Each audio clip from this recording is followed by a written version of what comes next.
El divendres 29 d'abril, a les 8 del vespre, al Cercle Artístic de Ciutadella, Irene Estaún, la directora insular de la Reserva de la Biosfera, impartirà una conferència sobre la crisi dels residus a la illa i les accions que podem fer entre tots els habitants de Menorca per millorar aquesta situació.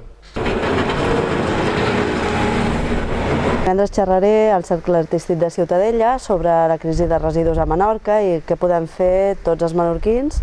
per millorar la situació que tenim amb la gestió de residus a la illa. Una de les prioritats com a ciutadans ara mateix seria reduir la quantitat de residus que generam i després de reduir intentar col·laborar amb la recollida selectiva de paper, vidre i cartró en vasos lleugers i, si és possible, també la recollida selectiva de matèria orgànica. Que jo les vull de veritat.